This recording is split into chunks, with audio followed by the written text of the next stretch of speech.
Welcome back to Dum-Dums and Dragons, where improvisers who've never roleplayed before journey into the world of Dungeons and Dragons. I am the Grand Wizard Bukake, your host. Our heroes have killed Bob Sampsonite and are heading into the Bastion's laboratory.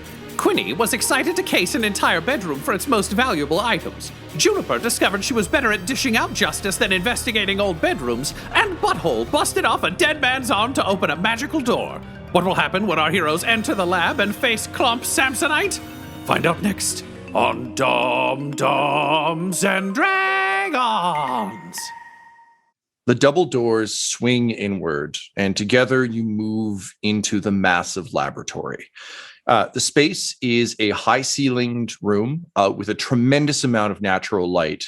In a way, it almost looks like a very small cathedral. So it's got one of those big, beautiful, circular stained glass, but without the colors. So just kind of like a highly intricate glasswork piece against the north wall, looking out over the mountains.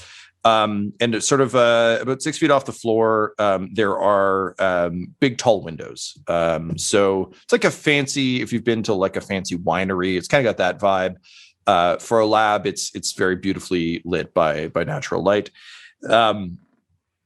But of course, this is the lab of a famed necromancer. So you best believe it's got like a big slab in the middle, a bunch of cabinets of various potions. You get the sense that the potions are mixed downstairs in the undercroft and then kind of like brought up here when they're stable. So like if something's going to explode, it's the space with the waterfall where nothing important is. If it's up here, it's in a usable state. There is a rack of gleaming surgical tools, all of which look very well cared for. And of course, bookshelves upon bookshelves. You can see on the walls, there are slightly yellowed by the sun, massive scroll works. There's like a full Vitruvian Man drawing of a woman, a bunch of just sketches of a woman's face and profile, and a bunch of weird anatomical designs and diagrams. You also see a tremendous amount of alchemical texts stacked kind of in and around the workspace.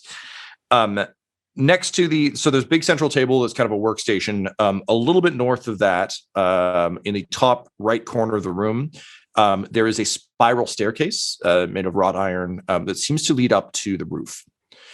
You can see a number of gimbaled arms and sort of mechanical things hanging from the ceiling that have reflective mirrors and lanterns. And a few that seem to basically be almost like one's got a cup holder, one's got a place where you could clearly like store your tools, kind of like a toothbrush cup, but for surgical equipment. And beneath all of that, there is a classic Dr. Frankenstein slab, rising from which is a massive metallic body. On either side, there are Duragar. There's 3, so there's 2 on either side in the armor, and there's 1 in robes, wearing big thick glasses. Think like the guy from Up or Joe Pesci in The Irishman, and is chewing on a thin pipe and looking at a clipboard with a melted candle stuck on the top, and just kind of nodding as the massive figure rises from the table.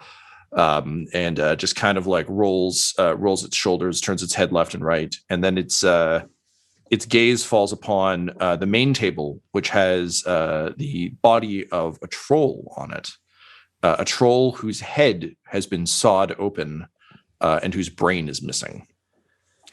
The metallic body, think a Big Daddy from BioShock or Iron Man's Mark I. I built it in a cave armor. So big old-timey diving suit looking motherfucker. And the helmet has kind of a circular viewport like an old diving helmet, through which you can see a floating brain that seems to be plugged in.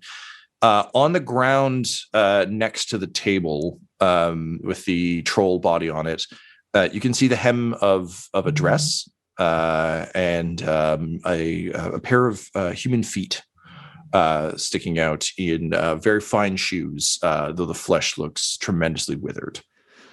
Tom, normally Butthole's the guy for talking, but he sees a troll brain in a jar and a bunch of weird necromancer people.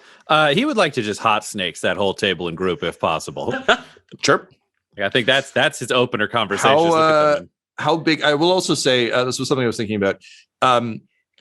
Given that this is there's some exposition to be done, but obviously it's going to be done in combat. You'll also get the sense from the size of this thing that like talking and fighting is completely on the table. So feel free to talk as you burn. Yeah. What is the radius on hot snakes? The radius is it's 10 feet, a 10-foot circle. Okay, so you'll be able to get. You can either get the Frankenstein table with the Duragar and the Iron Giant, or you can get the Troll table and the corpse. Duragar, Iron Giant. They're the ones who creep him out more. Troll don't have no brain. This is fair. Okay, and what do I need to roll for them? Okay, so he casts it. They need to. So he points at them and he just yells, "Hot snakes!" And as the butthole opens and the fire starts rising, he yells, "And sure, surrender, and you can be a prisoner," or whatever. Like he's just kind of done with getting hurt while people offer to surrender. They need to roll a. What is it? It's a dex save, DC 18. Okay, DC 18. Oof. Okay, all three of the Duragar fail. And on the Iron Giant, Dex is one he doesn't get bonuses on. He will also fail. They all fail. Great. So they take... Okay, so they all take 25 fire damage. And just a second. And another 16 radiant damage. For a total of 37 apiece. Yeah. Wow. There goes my one level 7 spell slot. I mean, look, if there's a time to burn it, my friend. All right, one moment. Okay, so 37. That is a hefty amount of damage there, sir. Mm-hmm. So the Durgar in robes just goes up. He's not wearing armor. He's just a guy. So he just screams and burns. But the other two are... Oh, shit. The other two go up, too. That fucking melts them. So all three, and as the Iron Giant steps forward, he just says, "Well, sorry, boys. Real glad you finished the job before you had to go, but saves on the tip, I guess." So I'm assuming you're Clomp. Is that it? Is it Clamp or Clomp? It was Clomp Samsonite, but now I've become something more, as you can see. Immortal! He yells, and like the windows all rattle. Congratulations. So what's your plan for your immortality? Butthole says, while subtly edging away from the group so they can't all Everybody get roll fucking initiative. No. No. This isn't a full free turn of like Ryan talks his way out of combat. 17 initiative. For 18. He was only going to talk while repositioning anyways. 13.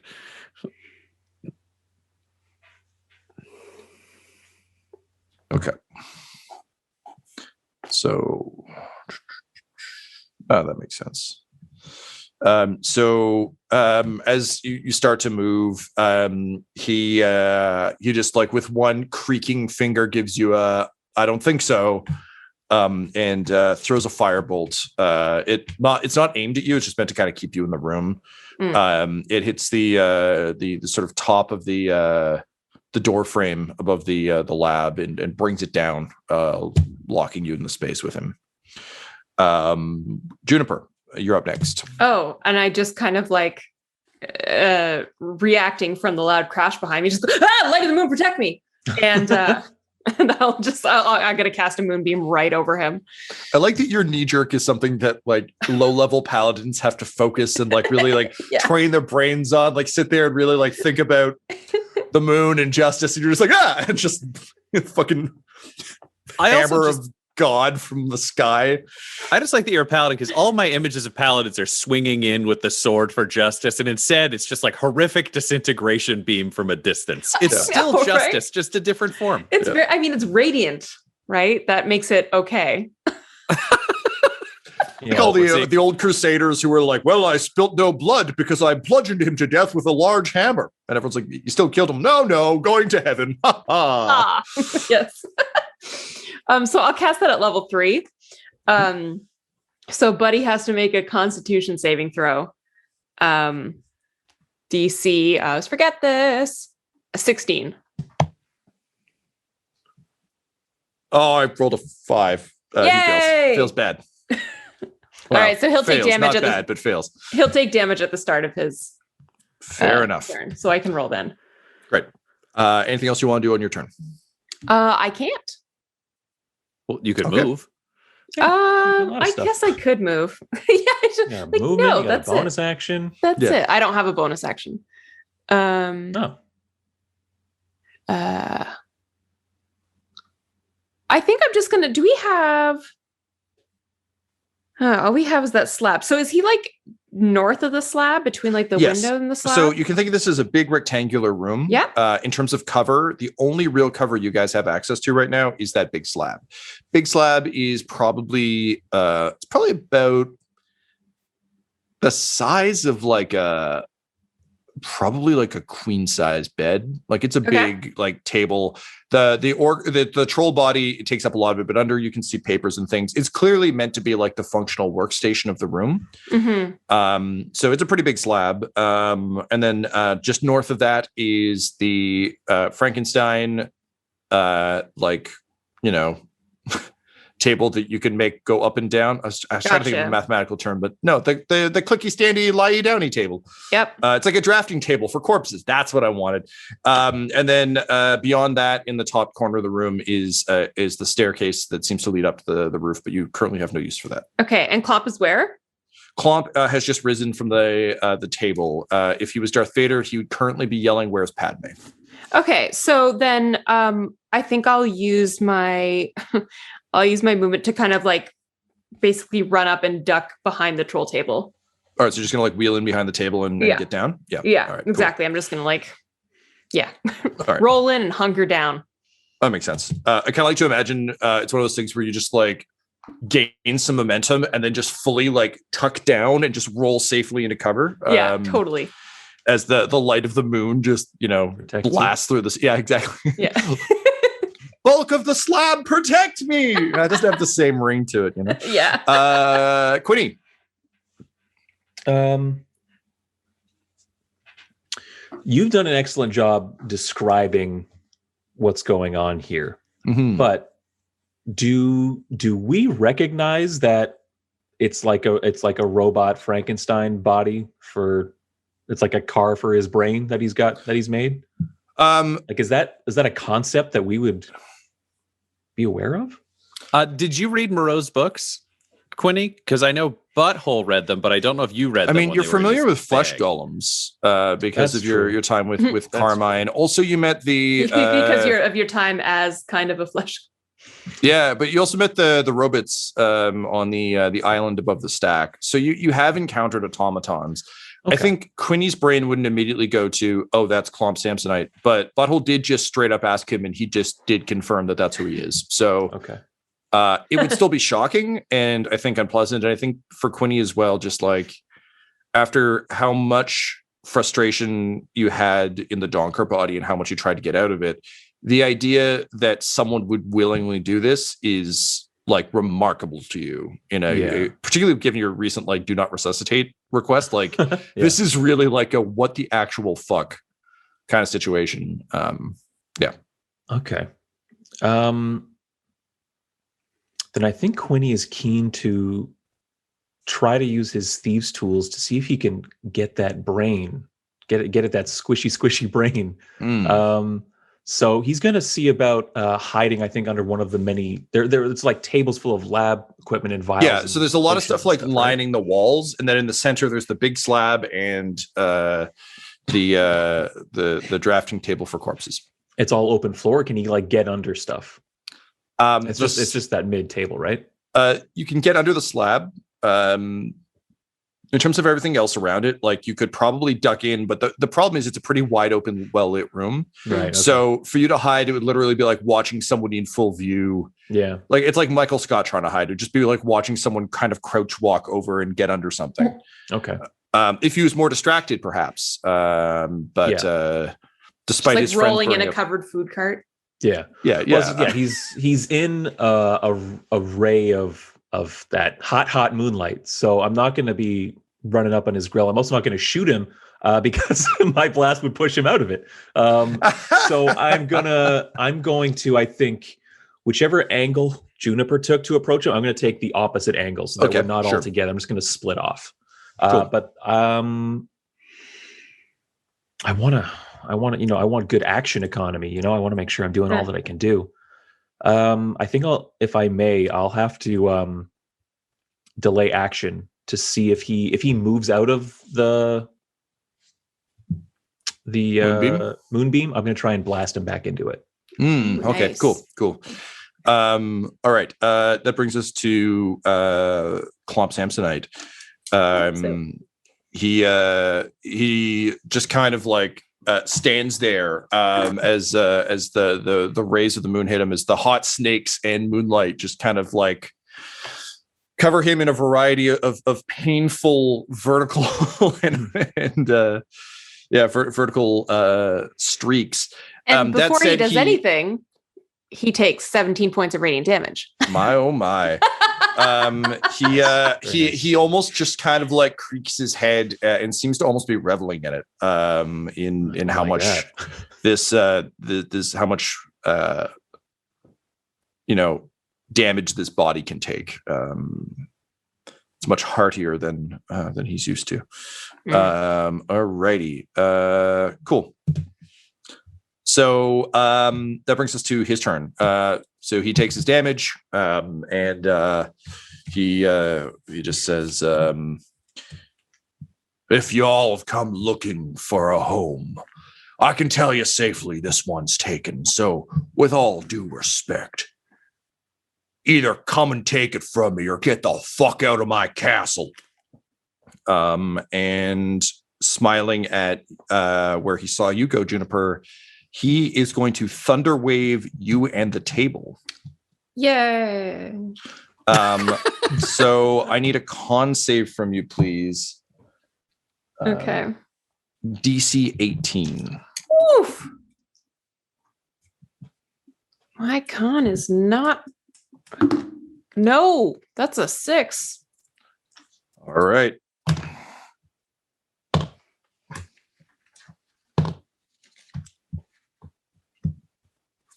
So that is 23 points of damage from the thunder wave. All right, I'm just going to roll to see if my moonbeam stays. Sure.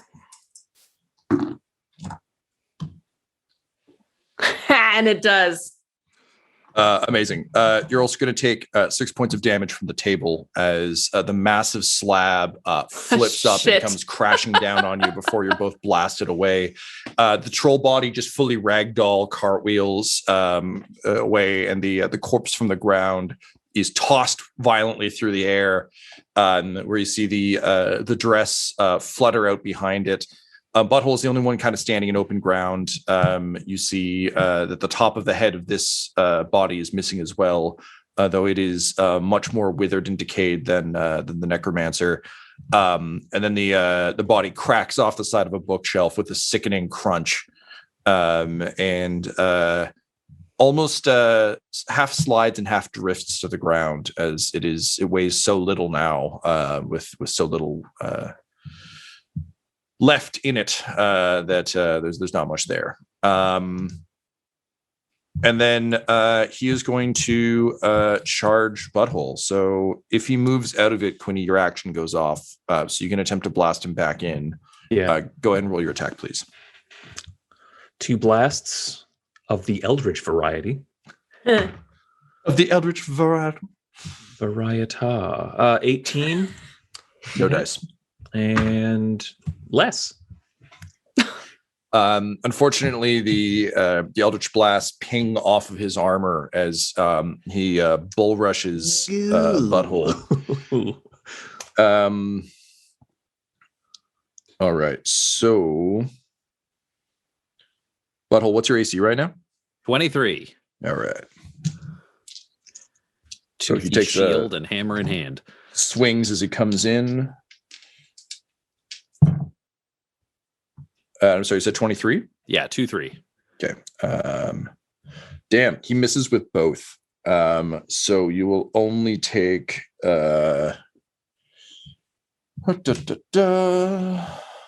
sorry, I got a Bigfoot dice. Oof. I'm sorry, man. I rolled really well. You're gonna take 20 points of damage as he plows into you. Double tens. Like, but he missed. Missed with the sword he was swinging, like the bladed. Oh God, arm. he's armed. Oh shit.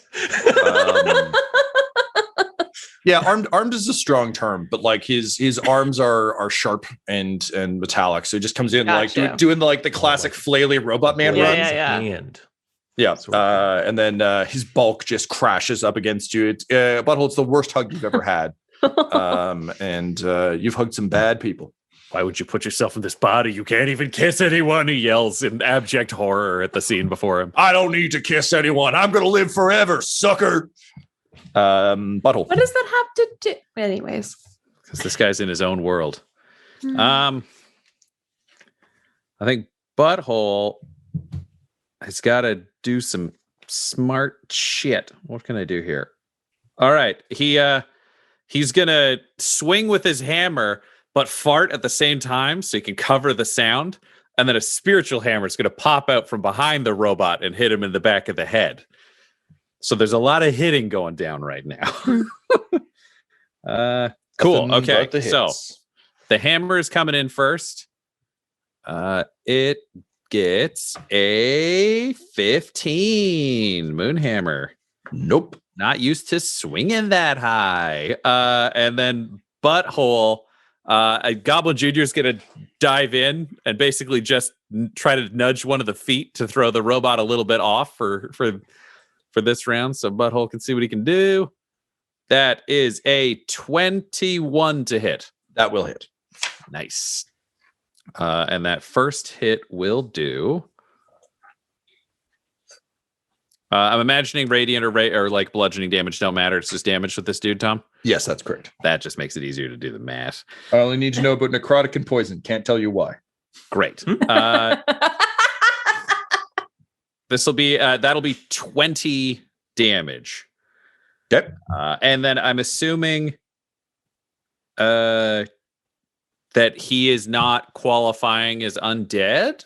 He is not. Cool. Then just 20 damage from the Moonhammer assisted swirling fart hammer strike, and then his second attack, which is a 20, dirty 20. Dirty 20 hits. Cool. And that one does much less, but still decent at 12 damage from the second hammer strike. Alrighty. Swinging those big hits. Big hits and burning spell slots. It's the Butthole Mega Boss special. Wicked. Top of the round, Juniper. You angrily, just straight arm your chair back up to standing and kind of like shove off the table. What do you do? Is he still in the moonbeam? No, he's currently with Butthole at the collapsed door. Okay. They're engaged. Fuck. That's what I said when Jen Lawrence got engaged as well. So wow, not even dignifying it with a response. Laura just wants to move on. Listen, Laura's Paladin has one plan: Moonbeam. If it's not Moonbeam, there's nothing else. True. It's just, what if it's a different Moonbeam? Basically I'm just kind of like, I take a look at my Moonbeam, I see like the Butthole's like too close for comfort, and I just like, I just kind of okay, later, and just leave it there. And I will basically like total. What's the word? What's the word I'm looking for? Total I'm defense? gonna move real fast. Gonna run. Dash? A sprint? I guess Charge? Well, it's a I think- dash. It's a Yeah, dash. I think we could call it a Thank you. dash. Ultimately, it's like was trying to think of honestly, the you're word. burning rubber. And I'm gonna take my blade and just like I'm just gonna hack it in. Laura, if I'm not mistaken, you gain you actually have an attack action with the combat wheelchair when you're dashing. Because a dash is a double move. Otherwise, Do you you mean just be dash charging, which is a mechanically? regular Oh. move. Or just If you mean just like move in real quick, Yeah, that's one sorry. thing. I just want to move in real quick. Okay, so you're cool. just My charging in. That's a apologies. regular move, No, but just no looks worries. fast. Yeah. So you just grab the wheels with fury in your eyes, and Yeah. you just like throw your full muscle into it. Honestly, as like a long traveling paladin, like you got guns. When you want to move, Yeah. you fucking move. So the chair erupts forward. And once you've got the appropriate momentum, you reach back and unsheath your sword. What are you going to do? Straight up Mad Moss Fury Road. And just try to like take this guy down at the knees. Sure. With 2 hits. Because I'm not forgetting that 2 attacks. 2 attacks. Shut up. Would she have advantage because she's charging him from behind while he's engaged with Butthole? Yes. All right. Wait, that's the first one is not going to hit 16. But the second one, 29 to hit. Yes. Okay. Wow. So that's the first one is 29 to hit. Damn. And You mean The your second- second attack now? You keep saying first and second. my second roll, so the roll for the advantage Got was it. 29. Yeah. So the Wait. first attack hit. It's all First one attack attack. hit. The second attack was 24. Cool. Both hit. So okay, cool. That's gonna be this dice. And you said radiant. Doesn't matter if it's radiant damage or not. It or whatever. does not. Okay. That's rolling pretty well. So that's 16 on the first, and 15 on the second. That's 31 points of damage, baby. Very nice. Shit. Man, that improved divine smite really helps. All And right. you're using it properly. Yeah. Whee! Yeah. Quinny. You've been going easy on these guys up until now. Yeah. Quinny likes what he's seeing over there. Yeah, you know what? This feels right. Everybody's just, it's a full-on melee against this one guy. 3 of us against like one of him. What could go wrong? Quinny like feels emboldened by his friends wailing on him. So he runs in. He's like, yeah, I want some of that. So I'm going to run in and attempt to take a slice at him. Does Quinny have advantage with these 2 chums? He does. Yes. Flanking him. So the first attempt plus 12, 28. And let's just roll the advantage to see if we get nat 20. Nat 1, which I will re-roll. Nah, okay. So the first attack is a hit, I assume, with 28. And I'm just going to roll for Thirsting Blade right now for the second attack. Mhm. That's Jack die, sorry. Okay. It will not hit. I'd roll like a 5 and a 6. 6 plus 12, 18 again? No, we know that doesn't work. Okay, so just the 1 hit with sneak attack.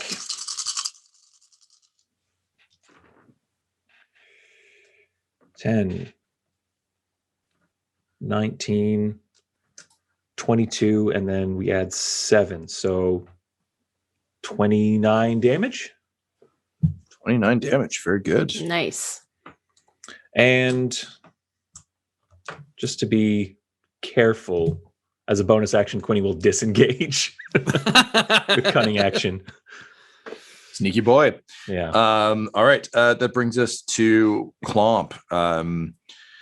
And you just sort of like, as you're like stabbing him and like slashing him across the back, as all of this is happening, he's just like, well, if you're here, I imagine you dispatched my brother, dear Bob. That's probably for the best. He, a a lot of people would worry, and like as he's being like slammed and hammered, it's like he wasn't insane or anything. He was just kind of an asshole. I didn't really know how to deal with him. I'm kind of glad he's out of the picture, if I'm telling the truth. Always kind of ruining our time at the trading post. Speaking of which, let me show you my favorite dance. You want to see a dance? And then he spins at the waist. Gotta drink some water. That voice is rough. I'm not a lifelong smoker, so I can't just do that naturally. So he just like puts his like spiky arms up and just begins to spin at the waist in a circle. He doesn't have inner ears. He can't get dizzy. Butthole yells. I mean, you were a combat medic. It makes sense that you're aware of such things. So AC from all of you, please. 23. Have I stepped out of striking distance by disengaging, or am I in trouble here? You are within hitting distance. He's not technically engaged with you, but you're within the radius of the... All right, I got 17 AC. 17, okay. I've got 21. Okay. All right, so he hits all of you. And that will be...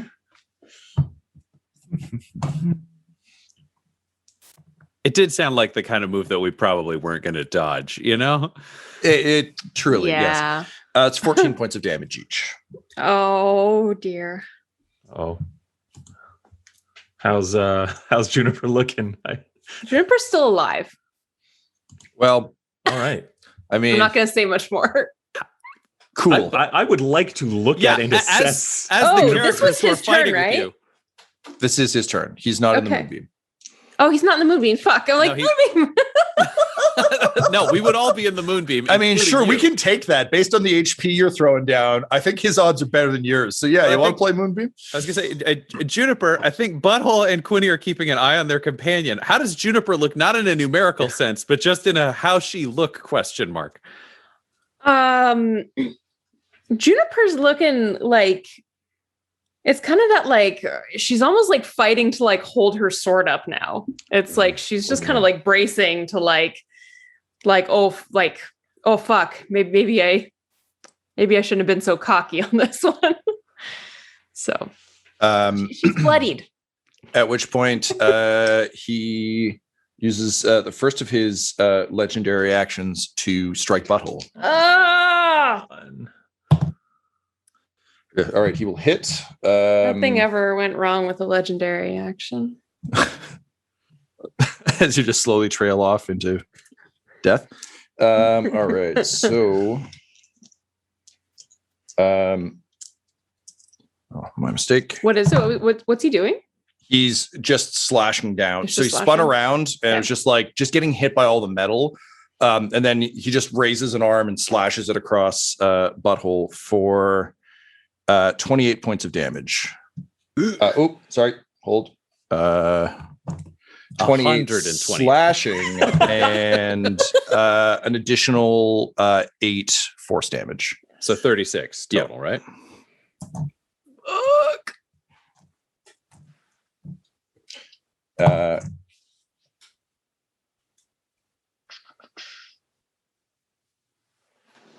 I'm sorry. Technically, legendaries are meant to be spent at the end of another character's turn. So we'll say he did that before the spinning blades of death, then spinning blades of death. But he is still surrounded on all sides, and just monologuing about the trading post. And we would make wonderful furs for people. My family had that trading post forever. It's about time we have a castle, damn it. And sure, Troll Body seemed cool after we killed that fucking alchemist on the road and stole his potions. But now, look at me. Pure metal, baby. I am Iron Guy. Yeah, I think, is it Butthole is next? It is, sir. Yeah, I think Butthole's kind of like doubled over and pretty hurt, and he's just like, nice speech and whatever. And then he's just gonna fart, and it's gonna be like a smoke ring that just gets wider and smaller, but it's like the rainbow color circling around, and it's gonna go out his butt and then swoop down in between his open legs and just swoop up towards his face, where he just like sucks it in like a smoker. And he's gonna have cast Cure Wounds on himself. Let's see. what the recovery is on this one. I love that, like, smelling his own farts makes him feel so good that he's like healed by it. Well, there's magic in the farts. You know? No, it's just the Everybody sheer loves their own joy. flavor. So that's 35. It's the joy of the strength of his flatulence. 35 HP he heals himself for. But when you look at him, he's looking fucking tired. You're not normally you look at Butthole, and there's a lot of godly energy around him that suggests he can do big miracles.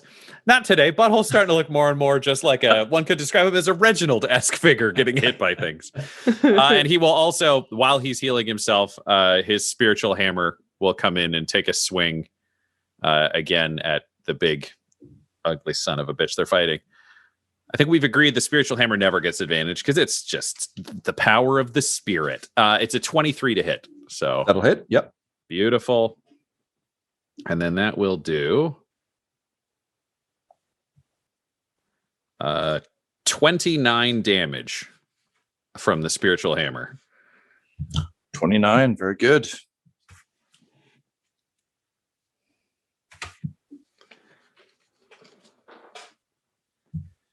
So Butthole Excellent. is, I would say, winded while fighting, but looking a little hardier now. Excellent. As the hammer hits him, it's weird. Quinny, you've always feared being hit by things. Being hit by heavy things sucks. So you get a bit of that sympathetic, that empathetic pain when you see it. Like your vision blurs a little bit just at like the hammer hit. Mm-hmm. And then you kind of, as you stop wincing and look with your non-patched eye, you notice that, wait, it's not your vision. He's blurry. With his other legendary, he's going to cast Blur on himself. So attacks against him now have disadvantage. Tom. Laura? No comment. Everyone's just saying each other's names. Not Let's needed. not push that any further. I have nothing to say. I There have we no go. notes. Right. Bringing us notes. to top of the round, Juniper. Everyone's still pretty engaged, right? So Very much so. I think Well, except for one of you is disengaged. The rest of you are very engaged. Yeah. yeah. I am actually going to I guess use Misty Step. Mhm. So bonus action. Goodbye, last level 3 spell slot. To the staircase. Because I know I'm not gonna survive another round with him. So Right, I'm so going you wheel backward into mist. And then the chair just appears on the other side, wheeling back. bumping into mist. 100%. That's cool. And I will use my that was a bonus. So I still have another action. So I will take a shot with my revolver. Yep. And immediately after that, I'm going to use my stone thing that I have to go up the stairs. Sure. All right. How's that revolver work? All right. I have many books open in front of me. The Homebrew Wild West one is not one of them. 15 ain't gonna hit. Nah, man. So you just hear, damn it, and Juniper starts moving up. The bullet pings off his back, does not penetrate. And you continue, you hover up the stairs. When you arrive at the top of the stairs, there is a hatch. Do you open it? Yes. You open the hatch to the howl of wind. And as you kind of, as the chair continues to hover upward, you find yourself atop a long platform that is actually built out over the back end of the palace, or of the castle rather. So it's not just here.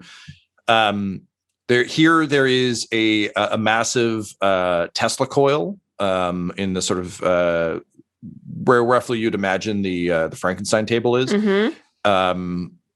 Out further away from you over what you'd kind of assume to be the master bedroom and that sort of thing. Yeah. There's a raised platform with moorings. You can tell it's a long abandoned airship dock. Oh. Okay. Beyond, sort of around you, in all directions, you can see there's sort of the mountain. If you're continue to look north. The mountain is on the west side of the building. It's where the bedrooms and the gallery were. Okay. So there's a mountain that continues to climb kind of up into the sky to your left. Stretching out before you is sort of the jagged teeth of a full mountain range of the Frostback Mountains. The air is crisp and clear, gray clouds of that kind of light gray that only mountains get stretch out, and a light snow is falling. You can see that at this altitude, beyond here, you're actually above the clouds in some cases, and the valley of mountains below, they continue to rise in the distance, but the ones immediately before you are lower than the one you're on, and they're shrouded in a thick mist of low-lying cloud cover. It's really beautiful. Your friends are going to die, but it's a really beautiful vista you found. You press triangle, you synchronize, you can now fast travel to this point. Can I use my potion of greater healing? You sure? Actually, I don't think you can. I can't. That's an action, right?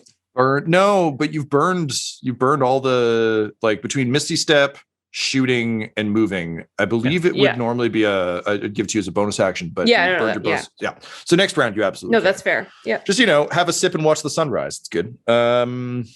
Cool. Good turn. Bye guys. I mean, realistically, I'm alive.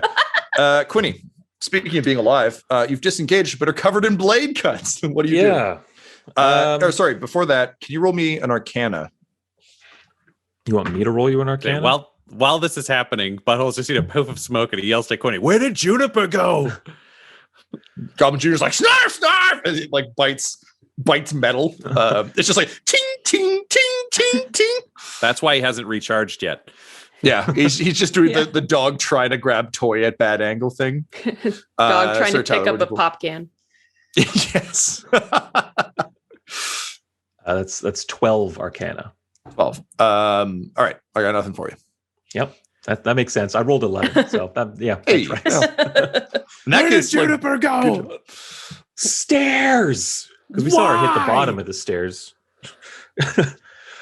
I mean, my moonbeam's still there, to be clear. Because staying here seems suicidal. I kind of get it. You realize I can bring you back from the dead, right? But I can't bring me back from the dead. And in response, I Eldritch Blast this guy in an effort to push him off of Butthole. Let's try the first blast here. Be a disadvantage because he's blurry. Yes. Tom, because he's engaged, would Tyler have advantage so it trades out to neutral? No. Not with Eldritch Blast, especially. I also feel like he disengaged and is standing next to him. So fair enough. Yeah, no, that makes sense. It's not like I'm sniping you from a distance. Your back is turned. It's kind of like, I'm over here, distance. Yeah, no risk, no reward. So I rolled a 10 plus, it would be plus 7. I'm going to, is this what I want to use it on? Butthole. No, I'll roll the second shot. Seeing Quinny taking his shot will open his mouth and a massive foghorn of a fart will come out and bright shining light will hit Quinny in the eyes. And Quinny will hate it, but it will steer his hand towards his target and add plus 10 to his attack roll. Is that a reaction? Ooh. It is, where is it listed in this stupid thing? Yeah, because Cool. I can use it for, I can grant amplified hell fart, as I named it. To grant my bonus to any creature within 30 feet when it makes an attack, as long as you have not said whether it succeeds or fails. I have to give the bonus before then. Cool. Well, good thing Tyler was debating himself. Yeah, I was debating using something else. Yeah, so Good work, friends. Keep Great. debating when you're questioning. So that's the first blast hits. At least he's being pushed at least 10 feet. And 11 plus 17 is 18, and we know that doesn't hit. Where's my mouse gone? Nope. I'm gonna save it. Just a reminder to everyone, because I think we all have it. Tom did award us all inspiration near the beginning of this adventure. You can grant yourself advantage with that shit. That's true. I forgot I had that. Shit. Thank you. I forgot too. And granting yourself advantage would negate disadvantage, so you just have a straight shot. So We're gonna start calling you Tactical Tyler. Yeah. 3 damage off of the Eldritch Blast. Sorry, that was me saying, yeah, because I rolled a 3. That was me just being like, yeah, I'm real tactical. I'm a fucking genius. 3 damage. But I blast him off of Butthole. Nice. And that's my action. Looking at these, is it shelves of potions? Like, how are they organized? And is it potions or what?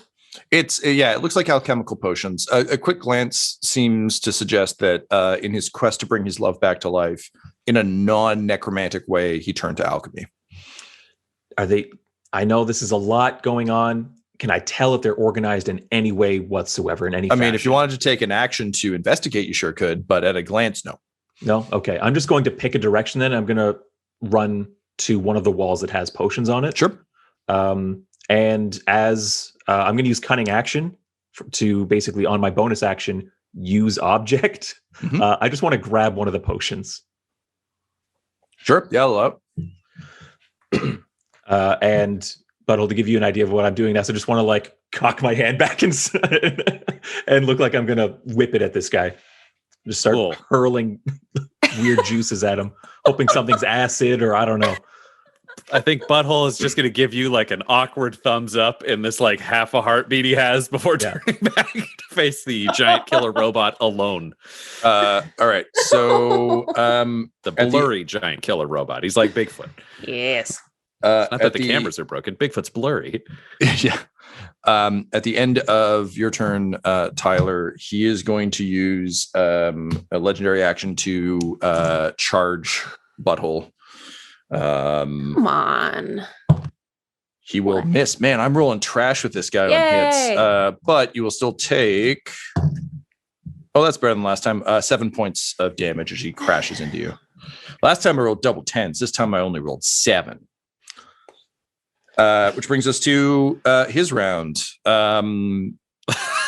Butthole just yell, "Stop helping me!" Look, we're abandoning him and letting him get charged. If a brain could smile, this brain smiles, and he just says, "You know, I've been a terrible host. I really should give you a proper tour." And he grabs you. Roll a dex save, please. Oh, come on. Playing to my strengths. Hey, dirty 20.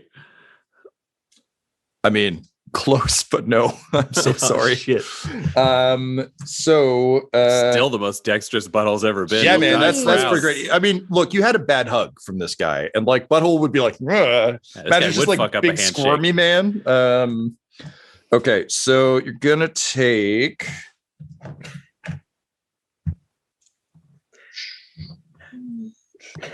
Oh boy. You're gonna take 14 from the bladed hug. Okay.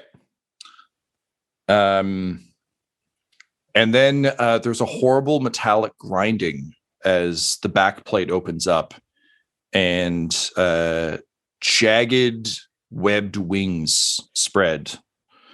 And again, with the equivalent of a smile, he springs off the ground and yanks you back with him, flying the two of you kind of like awkward Rocket Man style backward through that big fucking window and out onto the mountain range.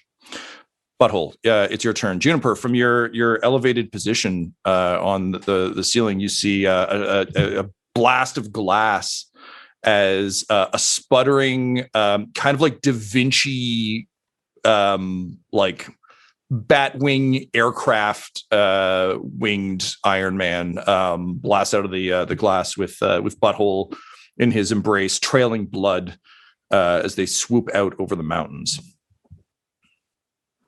Butthole, what do you do?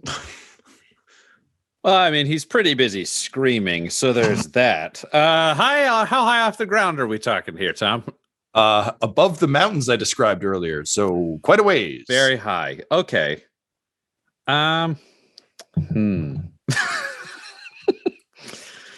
Juniper's kind of doing what like I'm doing right now, which is just kind of like head, like mouth slightly open, just like. I like to imagine you had the potion like at your lip, Yeah, and then it's just like, slowly lowering it.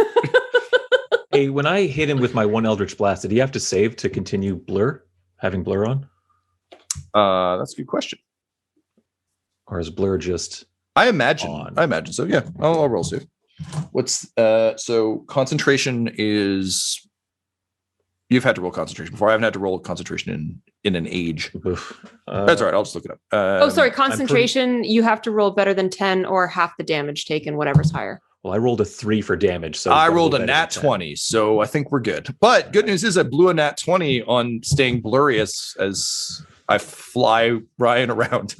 That would be helpful if blowing a nat 20 meant anything. Dice were just completely random chaos rocks. Okay, I think Butthole is going to what is the deal with this? Okay. Okay, I think I got an idea. It just might be not a smart one. You're playing Butthole farts, sir. I'd be disappointed if it was anything less. We're playing his strong suits here. Oh, this is high risk. Okay, he's going to fart again, and it will swoop into his own mouth, and he'll go, "Oh no, my healing spells aren't working anymore. You're too strong." And he casts. It's a spell that was originally called Hellband to try to keep people out of hell, but I think it's just subtly under his armor. Normally it would have been Butthole being like, "Moonhammer, don't take this guy," and instead it's just like a big picture of his own face, like, "It's me, thumbs up," because people who have that on them can't get into hell.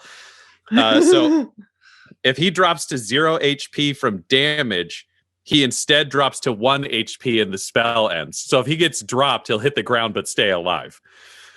Okay, awesome. Very cool. That's his action. I don't think I can move.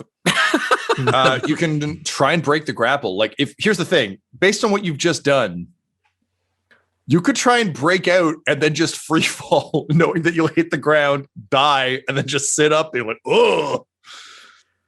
It's honestly not the worst plan in your current predicament. Honestly, it makes more sense than anything else he could do. So yes, he will just try to squirm the fuck out of this hand. Oh my god. All right, buddy. Roll to kill yourself, I guess. This is no. Okay, this would be what? Strength, I imagine?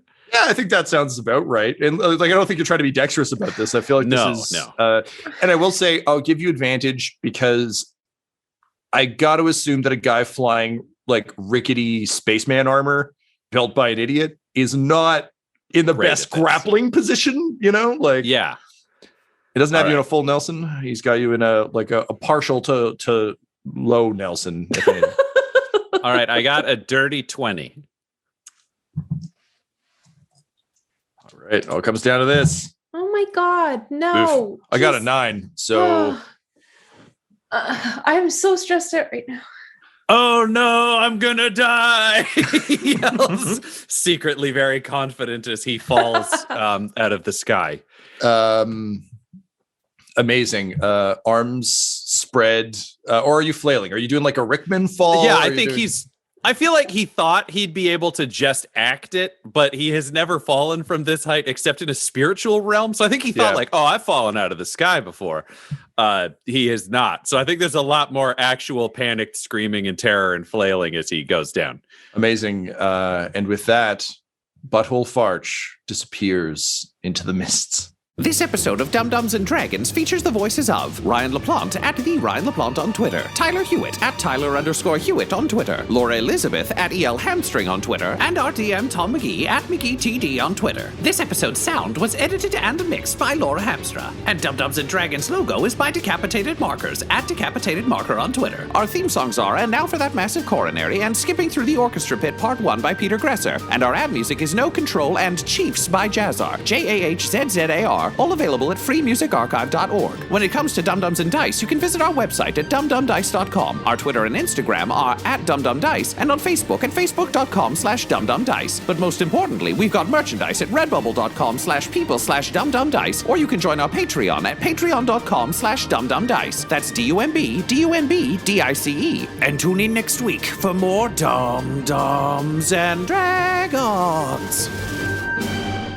Dum-Dums and Dice has to give a special thank you to the supreme beings of our Patreon at this time. Christian Menicola, the half-blind prophet. Christopher Little, Sue One, George Dolby. One True Artistry, Orion Birchfield. Lord Abradovic, Noel Lewis, Scott Garland, Anthony Griffin, Benjamin V, Gavin and Abby McDonald, Cade Peters, Richard Cranium, Anna Zed, Eric Williams, Logan, Fire Unfriendly, Acrix, Cameron Ezel, Grandma Likes D&D, Alan, Austin Nut Powers Fry, Stabby Stranger, and Jill and Noel LaPlante. If you want your name to be added to this list, you can join our Patreon too at patreon.com/dumdumdice. Thanks to them, and a little bit of thanks to you.